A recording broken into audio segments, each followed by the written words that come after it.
Siang guru-guru dan teman-teman. Siang. Hari ini saya akan mempresentasikan mengenai pengaruh penggunaan media sosial bagi remaja. Sebelum saya lanjut presentasi, apakah kalian punya media sosial? Tolong tunjuk tangan. Oh, saya lihat. Aku lihat tuh di sini banyak penggunaan media sosial di sini. Jadi apa itu media sosial? Jadi media sosial itu adalah aplikasi untuk secara mengirimkan foto, video dan suara. Contohnya adalah Instagram, YouTube, TikTok, WhatsApp, Snapchat, Twitter dan lain-lainnya. Ini adalah Instagram. Jadi Instagram itu dirilis pada tahun 2010. Jadi dulu waktu tahun segitu dulu hanya mengirimkan foto saja.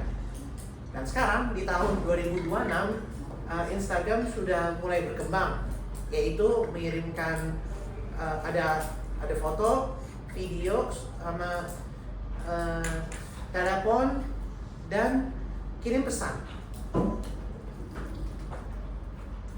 Jadi berdasarkan dari Diginex 2025, pemuda Indonesia menghabiskan 4-6 hari per hari di media sosial.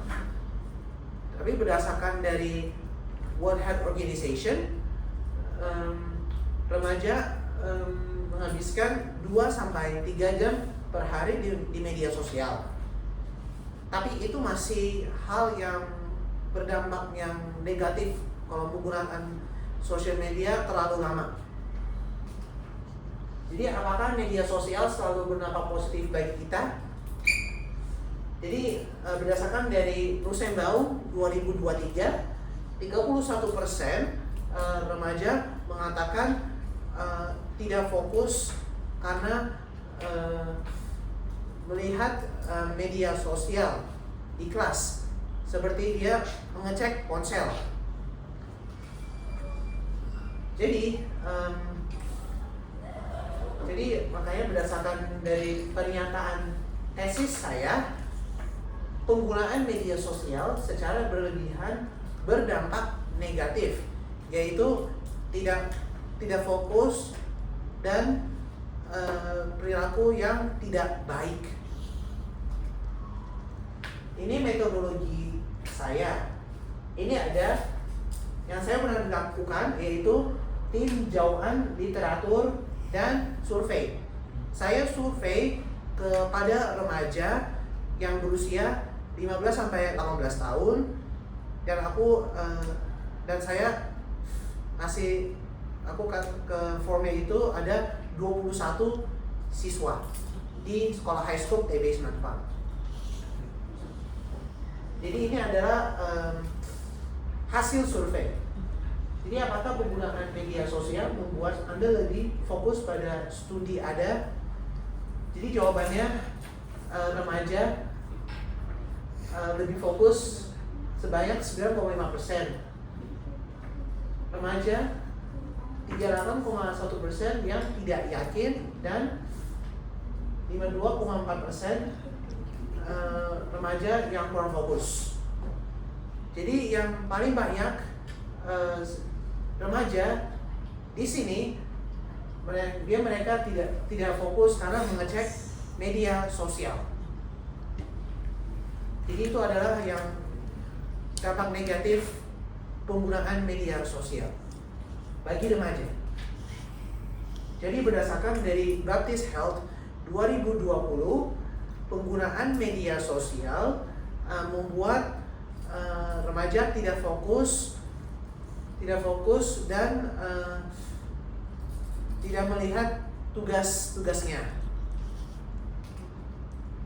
Jadi selanjutnya, apa saja hal buruk yang pernah Anda alami akibat penggunaan media sosial?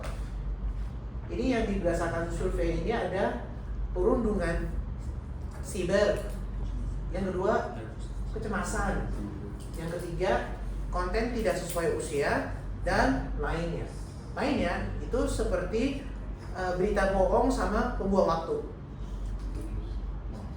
Nah, jadi berdasarkan dari survei saya yang sudah dilakukan, ada 76,2% para siswa melihat konten yang tidak sesuai dengan usia mereka. Jadi berdasarkan dari Brown 2024, remaja melihat konten yang sangat berbahaya dan kekerasan. Kenapa itu tidak baik? Karena alasannya remaja meniru yang seperti yang dia meniru yang hal yang kekerasan seperti seksual sama bahasa kasar dan melihat itu apa aja, itu yang tidak baik. Jadi itu adalah dampak negatif penggunaan media sosial bagi remaja. Jadi selanjutnya remaja mengalami kecemasan sebanyak 38,1%. Berdasarkan dari Siloam Hospitals 2024, remaja mendapatkan yaitu saat mengunggah foto dan video, remaja melihat dia tidak banyak komentar sama tombol suka. Itu mengalami remaja cemas. Jadi itu dampak hal negatif penggunaan media sosial bagi remaja. Terakhir ya, di yang survei hasilnya, jadi ada siswa menjadi korban perundungan siber sebanyak 23,8%.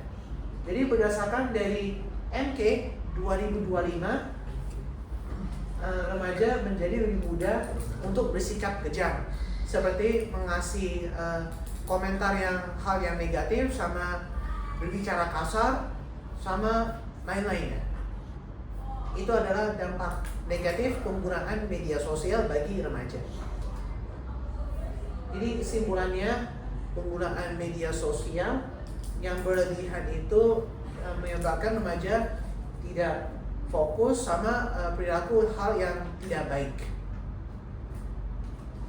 Jadi media sosial itu baik sebenarnya, tapi penggunaannya harus dibatasi, yaitu dibatasinya harus hanya 2 jam, tapi lebih bagus kurang dari 2 jam.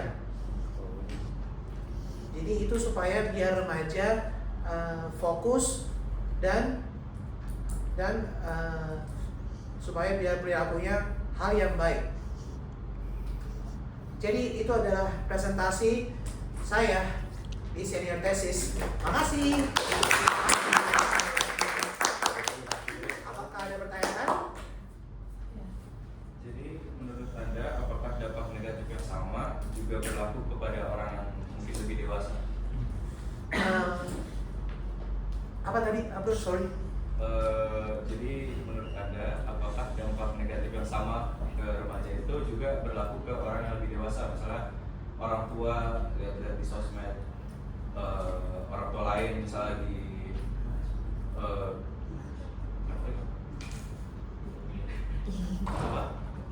berpergian keluar gitu, apa mereka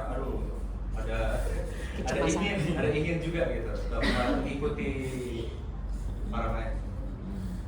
Jadi berdasarkan itu, kalau dampak negatif yang bagi ke biasa itu ke bagi yang dewasa itu secara itu kalau penggunaan media sosial sebaiknya jangan terlalu kebanyakan juga biasanya, karena kalau kebanyakan media sosial terus tuh itu bisa biar menyebabkan stres sama pusing juga.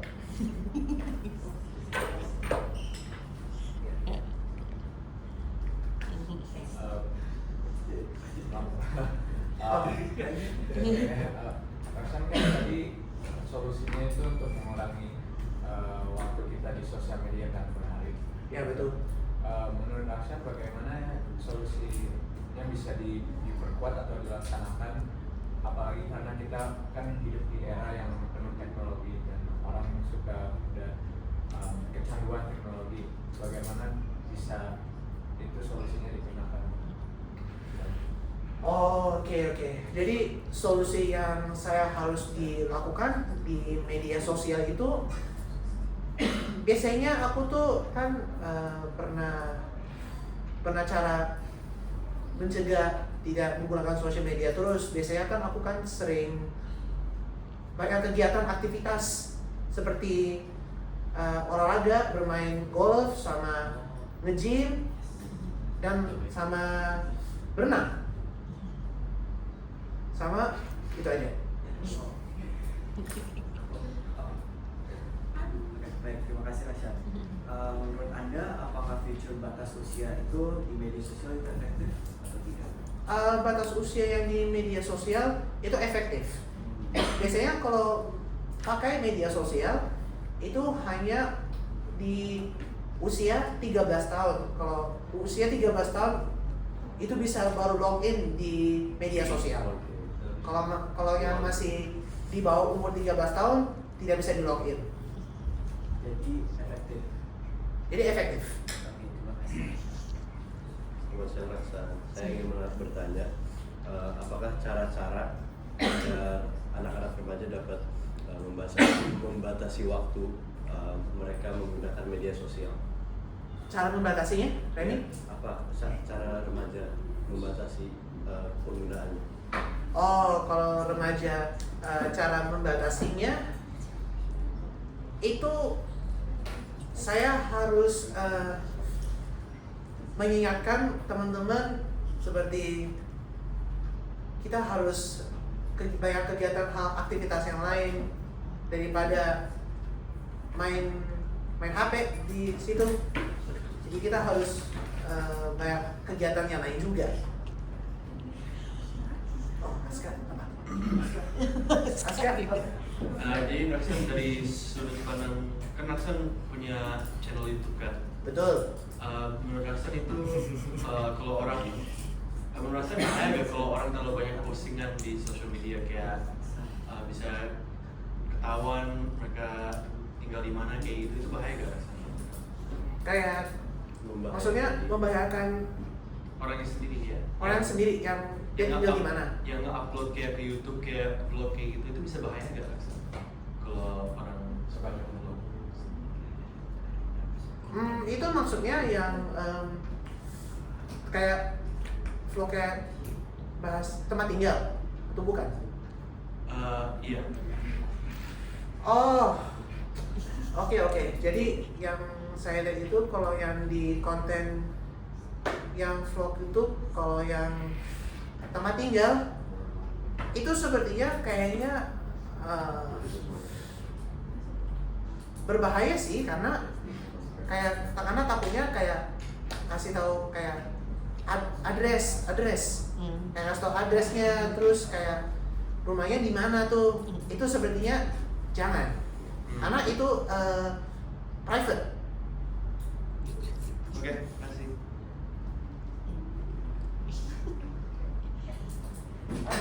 Saya ingin tanya, menurut Rakshan itu seberapa penting mengimplementasikan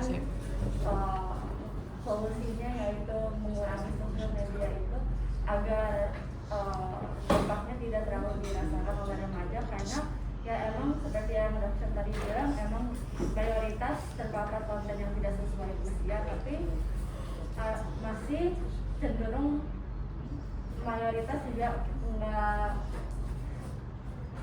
ya dua lagi masalah yang Rakshan sebutkan itu kan siswa mengalami kecemasan sama menjadi korban perlindungan cyber, tapi persentase orang yang mendapatkan hal tersebut masih belum terlalu besar. Apa tadi? Sorry, Neta. Tadi apa? Seberapa penting menurut Rakshan untuk mencari solusi yang dapat mengurangi dampak kedua dampak negatifnya masih belum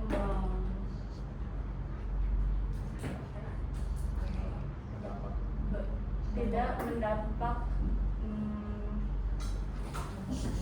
tidak mempengaruhi, banyak mayoritas masih belum terpengaruhi secara masalah kecemasan dan korban perlindungan cyber. Oke. Jadi kalau solusinya, kalau misalnya kalau remaja dengan perilaku yang penuh dengan siber tuh sama melihat konten-konten yang tidak bagus tuh kayak seperti seksual, itu sepertinya itu harus mencegah, jangan dilihat. Itu karena takut yang seperti itu hal yang tidak baik. Seperti itu. Jadi solusinya kita harus jangan melihat yang tidak pantas juga sih. Saya ada pertanyaan Raksan. Saya dari riset Raksan. Apakah menurut Anda perusahaan atau korporasi media sosial seperti Instagram, TikTok atau Twitter X sekarang dan lain-lain itu secara efektif berupaya mengurangi masalah sosmed seperti konten tidak sesuai usia atau perundungan siber atau Kekerasan ya? Ya. Kalau menurut Raksan itu apa? Perusahaan media sosial seperti yang lain itu berupaya mengurangi masalah itu secara efektif nggak? Kalau kayak gitu mengurangi masalah itu secara efektif karena alasannya pas melihat Instagram itu kita kalau melihat itu harus dibatasi juga. Jadi supaya biar lihatnya nggak terlalu lama. Apa pembatasannya dari Instagram? Apa pembatasannya? Jadi pembatasannya itu seperti konten yang hal yang bagus tuh kayak seperti berolahraga, traveling sama dan lain-lainnya. Tapi kalau hal yang tidak pantas atau maksudnya hal yang buruk itu nanti bakal di ban dari Instagram, biasanya di ban.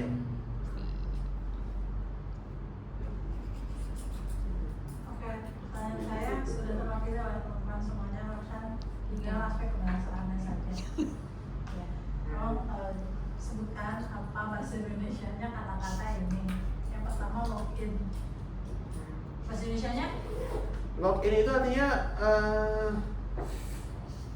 terjemahannya Terjemahannya bahasa Indonesia login apa? bahasa Indonesia login artinya masukin. Saya kasih konteksnya ya, kalimatnya tadi umur 13 tahun baru bisa login. Iya. Jadi Berarti apa? kalimatnya bagaimana? Umur 13 tahun. Umur 13 tahun bisa masukin bagaimana? masuk akun. Masuk akun. Oke. Masuk akun. Yang kedua, private. Privasi. Ya, privasi. Lalu yang ketiga, konten tersebut bisa di-ban. Di ban. Di ban itu artinya bahasa Indonesianya dikeluarkan. Ada variasinya? Nggak tahu. Dari penonton ada yang Iya, tahu? di ban. Bahan itu Di-ban ya, Pak? Dilarang. Dilarang. Ada Artinya lagi variasinya dari penonton. Penonton bantu dong. Diblokir. Diblokir, makasih ada. diblokir. Iya. Di ban itu kayak diblokir. Iya, bahasa Indonesianya. Ya. Oke, langsung bisa mengakhiri presentasinya. Terima kasih. Oke, itulah presentasi saya. Terima kasih ya sudah mendengarkan.